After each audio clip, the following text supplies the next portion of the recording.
Gracias por continuar con nosotros. En esta segunda entrevista, junto a Carmina Valdizana, vamos a tratar este proyecto lanzado por la Vicepresidencia de la República para atender a niños, niñas y adolescentes migrantes no acompañados.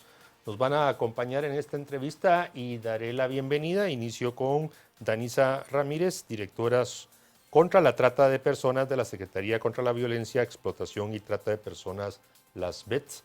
Licenciada Ramírez, buenas noches, bienvenida. Buenas noches, muchas gracias por el espacio a la Secretaría contra la Violencia Sexual, Explotación y Trata de Personas en este programa. Gracias. Le doy la bienvenida al licenciado Carlos Gómez, subsecretario de la Secretaría de Bienestar Social de la Presidencia de la República. Muy buenas noches a todos. Pues es un gusto estar con ustedes, dando a conocer lo que es el mecanismo que estamos implementando para ayudar y beneficiar a la población niñez migrante no acompañada. Y también al licenciado Leonel Dubón, alguien que nos ha acompañado en varias oportunidades aquí en el canal, director ejecutivo de la Asociación El Refugio de la Niñez. Licenciado Dubón, buenas noches, bienvenido. Sí, Rick Rayo, mucho gusto. Es un gusto estar en Antigua, hablando de un tema tan importante como es nuestro mayor tesoro, que es la niñez guatemalteca. Bien, iniciamos con la licenciada Ramírez. Licenciada, cuéntenos qué ha sido lo que anunció la vicepresidencia y ustedes como brazos ejecutores de este proyecto, en qué consiste este nuevo mecanismo de protección integral. Muchas gracias, licenciado Rayo. Pues comentarles que el lanzamiento del mecanismo de protección integral de la niñez y adolescencia migrante no acompañada, que se realizó efectivamente el día de hoy por parte del señor vicepresidente de la República y máximas autoridades de las instituciones vinculadas a este mecanismo, constituye un compromiso de todas las instituciones en la atención y la protección a la niñez y adolescencia, especialmente a aquellos niños y adolescentes migrantes que son no acompañados. También comentarle que este es un mecanismo que busca fortalecer la atención y la protección a estos niños y a estos adolescentes, y también particularmente desde la parte que nos vincula desde la SBET a fortalecer esa detección, identificación y esa correcta y especializada atención y protección a aquellos niños y adolescentes que en ese trayecto de migrar posiblemente pudieron haber sufrido alguno de los delitos de violencia sexual, explotación y trata de personas, quienes están posteriormente en manos de los equipos multidisciplinarios de las instituciones que integran este mecanismo, como le es la Procuraduría General de la Nación, la Secretaría de Bienestar Social de la Presidencia, la SBET, quien se suma pues ya formalmente el día de hoy, la Vicepresidencia de la República, como decía ya, desde el compromiso del señor vicepresidente con la niñez y con el tema de la niñez migrante no acompañada también particularmente, y como quien tiene a cargo la dirección de la Autoridad Migratoria Nacional y una particular asistencia, colaboración y participación de equipos multidisciplinarios y con expertise de la Asociación El Refugio de la Niñez. Gracias, licenciado Gómez. ¿En qué consiste este acompañamiento o este seguimiento que se le va a dar a los niños migrantes y personas en vulnerabilidad? Sí, quiero comentarles que desde la Secretaría de Bienestar Social se han estado implementando una serie de mecanismos y protocolos tratando de proteger a la población más vulnerable, como son los niños, niñas y adolescentes migrantes no acompañados. En un principio, eso más o menos lo traslado al mes de marzo de este año, comenzamos a trabajar como producto del estado de calamidad, las instituciones que tenemos que trabajar en este tema. En el desarrollo de las distintas actividades nos dimos cuenta que era importante que ordenáramos todos los procesos y los procedimientos que debían de realizar las instituciones participantes, especialmente lo que refiere a la PGN, a la SBS y al Ministerio de Salud Pública. En ese sentido, nos dimos cuenta que si nosotros nos organizábamos y establecíamos los procedimientos adecuados, íbamos a ser más eficientes. Y a partir de eso se institucionaliza este mecanismo que buscaba precisamente tratar de establecer los compromisos de cada una de las instituciones para apoyar de mejor manera a esta población migrante no acompañada. Licenciado Leonel Dubón, usted acumula años de experiencia con el problema a veces lo hemos dicho, creciente de muchos niños, niñas y adolescentes migrantes no acompañados. Cuando usted observa este tipo de iniciativas, y si la memoria no me falla, no es la primera vez que se hace un esfuerzo de esta naturaleza, ¿qué le genera o qué beneficio le encuentra en este momento a este nuevo intento de efectivamente articular a las instituciones y atender este problema? Bueno, en principio a veces es un poquito difícil regresar en la historia porque creo que el tema de la niñez en el país ha sido un tema que siempre nos ha ocupado y nos ha preocupado, ¿no? Sobre todo porque lamentablemente no hemos logrado consolidar todos esos esfuerzos. Hoy la pandemia nos forzó a muchas instituciones quizás a superar esos egos personales y esos egos institucionales, porque al final todos somos el Estado, todos somos responsables de encontrar una salida adecuada y la pandemia pues nos sobrepasó la capacidad de las instituciones, porque hay que recordar que anteriormente los niños llegaban a 2 puntos de recepción, uno en Quetzaltenango y uno aquí en la ciudad capital. Sin embargo, con la pandemia ya los niños no eran entregados en estos puntos de recepción porque el mismo estado de calamidad y las restricciones no permitieron que las familias viajaran a la ciudad capital o a Quetzaltenango a recoger a sus hijos. Entonces empezó a acumularse grandes cantidades de niños donde la capacidad de la Secretaría de Bienestar Social se vio rebasada. Y también la capacidad de investigación y de respuesta de Procuraduría General de la Nación. Entonces nos tuvimos que sentar en una mesa y apelar a la cooperación para que nos ayudara a encontrar una forma rápida de resolver. Encontramos respuesta en UNICEF, en ANUR, en OIM y en USAID, y a partir de ahí empezamos a crear los mecanismos de coordinación articulada, que es lo que desafortunadamente más nos cuesta como país, y lo reconozco en lo personal, que ha sido difícil romper con esos egos que no nos dejan a veces trabajar juntos. Hoy hemos entendido, y ojalá este aprendizaje sea de aquí en adelante mucho más consistente, que si no trabajamos juntos, esto no va a caminar para ningún lado. Empezamos a recibir niños y niñas y nos empezamos a juntar, porque hay que recordar que no solo se cerró las posibilidades de que las familias vinieran, sino que las mismas comunidades empezaron a rechazar a los migrantes, estigmatizándolos. Entonces nos enfrentamos a un doble problema. No solo que las familias no podían venir, sino que nosotros tampoco los podíamos reintegrar. Y cuando digo de nosotros, hablo de todas las instituciones. Entonces tuvimos que establecer rutas, mecanismos, articular esfuerzos. Empezamos con PGN y SBS y se han ido sumando otros actores, por ejemplo el Ministerio de Salud, que es un actor importante, SBET, que es otro actor importante.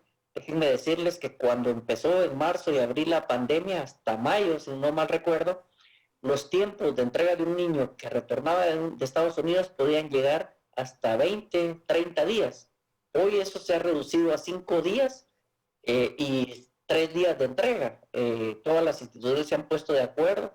Hay entrega los martes, los jueves, los sábados, donde el esfuerzo de los equipos ha sido encomiable. Realmente hay que hacer un reconocimiento al compromiso de las trabajadoras sociales, psicólogas, oficiales de protección, operadores de protección, tanto de SBS como de PGN. Y creemos nosotros que estamos llevando un modelo que puede ser muy efectivo hacia el futuro para la protección integral. Gracias, licenciada Ramírez.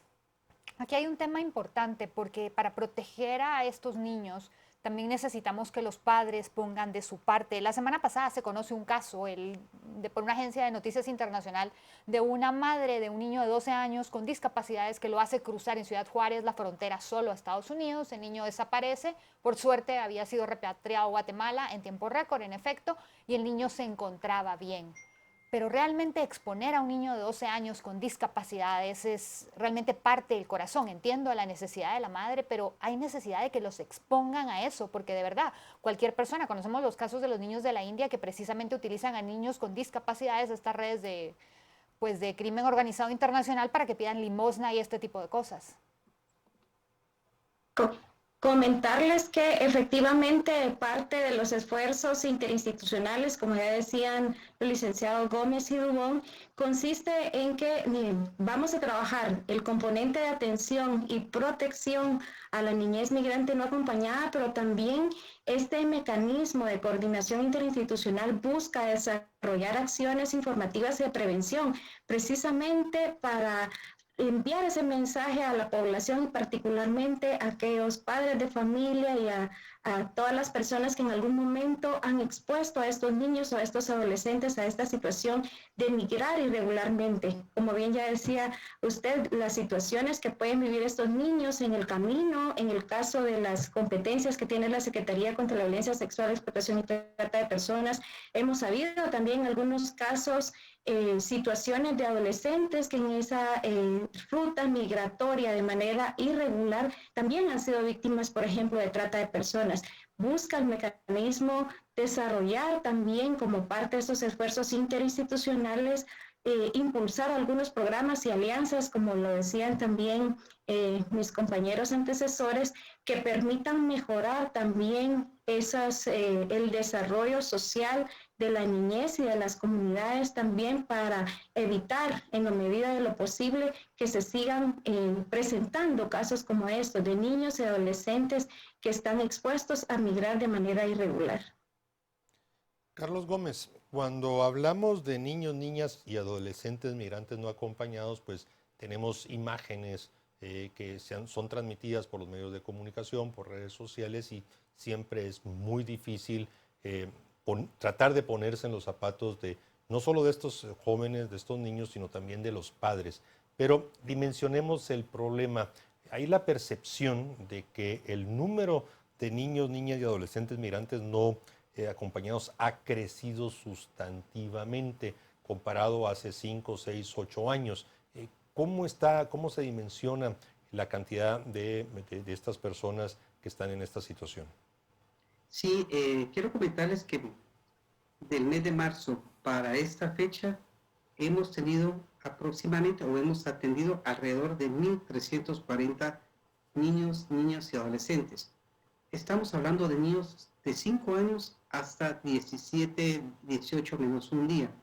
Eso es preocupante porque son niños no acompañados que viajan solos. Y eso pues es una preocupación para la Secretaría de Bienestar Social y ahora con este mecanismo para que todos podamos participar de manera ordenada y coordinada para darles una mejor atención. Y quiero comentarles algunas acciones que se han hecho dentro de este marco de la coordinación interinstitucional. De parte de la SBS se han creado mecanismos como por ejemplo protocolos para la atención de la niñez migrante. Y los primeros protocolos que se crearon fueron protocolos relacionados con el COVID. El primero de ellos tiene que ver con el tema de la prevención. En este protocolo lo que se buscó es establecer normas y reglas que permitieran de alguna manera a darle una atención adecuada a esta población que cada vez va aumentando. Empezamos a principios de marzo con grupos de 20 personas y ahora estamos llegando a 120 personas por semana. Pero estos protocolos buscaban precisamente, teniendo el problema de la pandemia. Estos protocolos de prevención lo que buscaba es dar medidas sanitarias como por ejemplo el lavado de manos, el uso de mascarilla, la sanitización para poder y la toma de temperatura. Esto para poder tratar de reducir al máximo el tema del COVID. Con el tiempo nos dimos cuenta que era importante también implementar otro protocolo, que fue el protocolo de la contención. Y este protocolo lo que buscaba es actuar de una manera cuando se encontraba un caso positivo dentro de la población que estaba migrando. Y eso nos permitió mejorar la coordinación con el Ministerio de Salud Pública y generar espacios separados para poder atender de mejor manera a esta población. Pero algo importante que para nosotros fue determinante en el proceso de atención a esta población fue cambiar y modificar el modelo de atención y de gestión de la población migrante no acompañada. ¿Qué significó eso? De un modelo de albergue donde estaba toda la población, pasamos a un modelo individualizado y diferenciado. Es decir, logramos a través del apoyo de la cooperación internacional y dentro de eso se encuentra el Refugio La Niñez, tratar de establecer espacios para cada uno de las personas que venían o de los niños que venían migrantes no acompañados para darles una mejor atención, no solamente en el tema psicosocial, sino también en el tema de atención relacionada con el COVID. Eso nos redujo, yo diría que en un 70-80% los casos de contaminación relacionados con el COVID. Este modelo, además de prever todo el tema relacionado con la pandemia, también buscaba darle una atención mucho más especializada. No era posible atender de la misma manera niños de 5 años a niños de 16 o 17 años.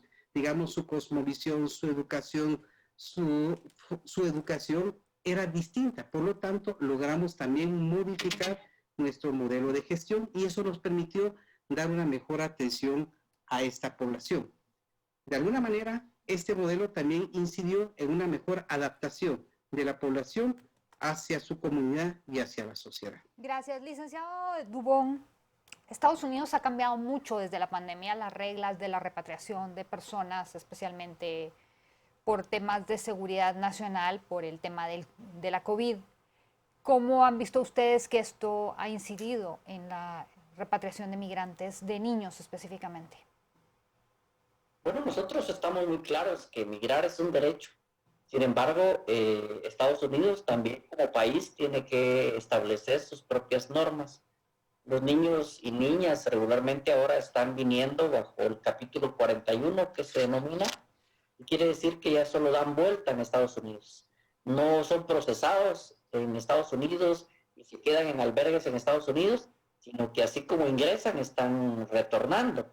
El tiempo que permanecen en Estados Unidos a veces es de 48 horas, 72 horas y vienen de vuelta a Guatemala. Hay preocupaciones muy fuertes que tenemos. Primero, porque en las primeras semanas la detección de niños guatemaltecos en los puntos fronterizos, según el reporte de la misma patrulla de Estados Unidos, era de una detección de 5 niños diariamente. Sin embargo, a partir de agosto, ese número subió primero a 10 y actualmente está entre 12 y 15 niños diarios que están siendo detectados. Para nosotros, claro, nos preocupa, sobre todo porque creemos que lamentablemente con la apertura nuevamente del país, pareciera que otra vez nos relajamos y empezamos a dejar ir a los niños. Y hay un tema que yo quiero resaltar mucho, que lo manifestaba ya el doctor Gómez, y es la edad de los niños y de las niñas. Igual como hemos dicho anteriormente, que migrar es un derecho, también nos preocupa muchísimo las condiciones en las que viajan niños y niñas, por ejemplo, de 5 años, de 6 años, de 7 años, porque ahora ya tenemos mecanismos de detección y solo entre marzo y julio de este año habíamos detectado cerca de 30 casos de niños y niñas víctimas de violencia sexual y trata de personas. Algunos casos de violencia sexual en la ruta migratoria. O sea, y aquí sí nosotros siempre hacemos un llamado a los papás que entendemos la desesperación que pueden tener en sus comunidades de origen, la pobreza, la falta de condiciones, pero todavía no logro como papá entender cómo podemos tomar esa decisión de entregarle a un niño o a una niña de tan corta edad a un coyote o a un traficante. Nosotros hemos encontrado niños hondureños y salvadoreños acá en Guatemala, solos en los buses o en las carreteras, también de la misma edad. Porque los traficantes, cuando ven presencia policial o se sienten en riesgo, lo que hacen es abandonarlos totalmente. Yo no termino todavía de entender los impactos emocionales que puede tener un niño, no solo en la separación familiar, en la separación de su comunidad, sino que también los miedos que puede tener durante todo el tránsito por la Ciudad de México. En consecuencia, nosotros creemos que, si bien es cierto, entendemos que la migración es un derecho, también nos preocupa mucho la vulneración de los derechos de los niños, porque no tenemos como padres derecho a vulnerar los derechos de nuestros hijos. Licenciada Ramírez, ya el licenciado Dubón lo mencionó, este creciente problema de trata de personas, de la explotación de niños. En lo que usted pueda comentarnos, ¿es correcto que se ha incrementado este problema en las rutas migratorias, incluso aquí en Guatemala? Bueno, lo que podemos comentar nosotros desde la Secretaría contra la Violencia Sexual, Explotación y Trata de Personas es que definitivamente en este contexto en el cual las fronteras han estado cerradas, han estado bloqueadas, también los traficantes buscan algunos mecanismos para seguir cometiendo este delito.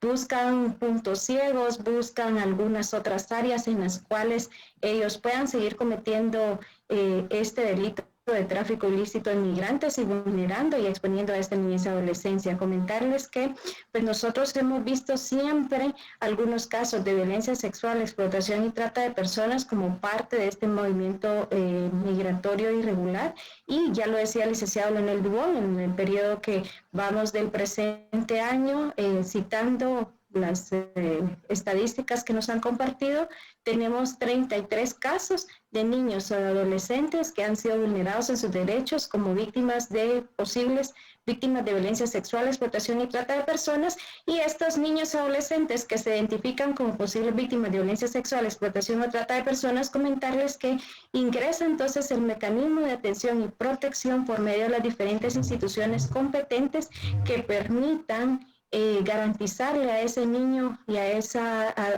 adolescente esa atención especializada y individualizada que pues debe brindarse por parte del Estado. Gracias, licenciado Gómez. Bien, ahora nos explicó el licenciado Dubón que están regresando a los niños máximo 48 horas y vienen de regreso. Estos niños, imagino que vienen en los vuelos de repatriados. ¿Cuál es el trabajo que ustedes van a realizar a partir del momento que el niño llega a Guatemala? ¿Hay un trabajador social? ¿Cómo identifican a las familias? Hablemos ya del tema operacional en sí. Sí, muchas gracias. Bueno, una vez que son recibidos en la frontera, ya sea en la Fuerza Aérea o en el territorio mexicano, lo que se procede es coordinarnos con el Ministerio de Salud para realizar el hisopado correspondiente. Una vez que se les hace el hisopado, son trasladados a nuestras raíces, ya sea Guatemala, nuestras raíces Quetzaltenango. Ahora, como yo les comentaba, con este nuevo modelo, cada uno de los adolescentes va a tener un espacio individualizado. Aquí es donde el personal de la SBS, que son psicólogos, pedagogos, trabajadores sociales, comienzan a hacer una investigación, es decir, establecer cuáles fueron las causas por las cuales estos niños abandonaron el país, salieron del país. Eso para tratar de no volver a vulnerar los derechos de los mismos niños. Con eso se trata de establecer, identificar si al retornarlos a su lugar de origen no vamos nuevamente a vulnerar esos derechos. En ese sentido, nuevamente se trabaja con PGN para hacer el proceso de reunificación. Y el proceso de reunificación consiste nuevamente en identificar al recurso familiar idóneo para poderlos trasladar a su lugar de origen. Durante todo ese proceso intervienen otras instancias, como por ejemplo el gobernador departamental, el alcalde, los COCODES, para poder explicar en los procesos de traslado de estos niños, para explicarles por qué los estamos trasladando y en qué condiciones están llegando. Aquí es importante el Ministerio de Salud, porque el Ministerio de Salud de alguna manera emite una constancia en la cual dice que estos niños están libres de COVID, y eso permite y reduce la estigmatización que puedan sufrir los niños en su lugar de origen. Es importante establecer que durante todo ese tiempo también se les da contención emocional a estos niños para que su reunificación, su readaptación sea de la mejor manera. Licenciado Leonel Dubón, estamos ya entrando a la fase final de esta entrevista y bueno, hemos escuchado mucho de lo que está planificado, incluso lo que ya se está haciendo. Retomando el tema de la experiencia que usted acumula, ¿dónde haría usted los énfasis ya implementando estos mecanismos integrales de cooperación para ser efectivos en la atención de estos migrantes no acompañados? Bueno, aquí hay dos instituciones claves que tienen que pasar a formar parte del mecanismo, que tienen que integrarse a corto plazo. Una de ellas es Cancillería, tiene que ser parte del mecanismo, así como el Ministerio de Desarrollo Social. Creo que estamos haciendo una articulación interesante, estamos consolidando procesos, estamos trabajando en gestión de casos.